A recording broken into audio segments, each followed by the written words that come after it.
നമുക്കല്ലോ ഇതൊക്കെ ഞാൻ പിന്നെ വേറൊരു കാര്യം പറയുന്നതിൽ നമുക്ക് വരാനിരിക്കുന്ന നല്ല കാര്യങ്ങളെക്കുറിച്ച് സംസാരിക്കാം. കഴിഞ്ഞ പോയ കാര്യങ്ങളെക്കുറിച്ച് എന്തിനാണ് സംസാരിച്ചിട്ട് കാര്യം? നമുക്ക് എപ്പോഴും അങ്ങനെയാണല്ലോ, ഒരു ഇന്റർവ്യൂ എന്ന് പറയുമ്പോൾ നിങ്ങൾ എന്താണ് ഇനി ചെയ്യാൻ പോകുന്നത്, അല്ലെങ്കിൽ നിങ്ങളുടെ ബാക്കി വളരെ പോസിറ്റീവായിട്ടുള്ള ഒരു കാര്യത്തിലോട്ട് സംസാരിക്കാനാണ് എനിക്ക് താല്പര്യം.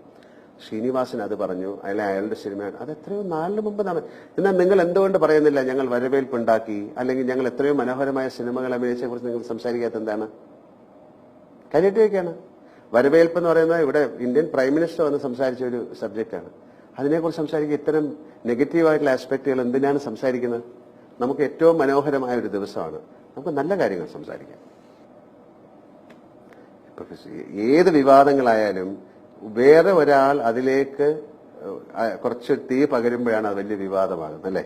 ഇപ്പൊ ഈ തരത്തിലുള്ള എല്ലാ വിവാദങ്ങളും നമുക്ക് പ്രശ്നമൊന്നുമില്ല, മറ്റുള്ളവർ എപ്പോഴും അങ്ങനെയാണല്ലോ. ഇപ്പൊ എന്റെ കാര്യത്തിൽ എന്നെക്കാട്ടിലും കൂടുതൽ കൺസേൺ നിങ്ങൾക്കാണ്, അല്ലേ? അയാൾ അത് പറയാൻ പാടില്ല, അയാളത് പറഞ്ഞാൽ നിങ്ങൾക്ക് എന്താ കുഴപ്പം?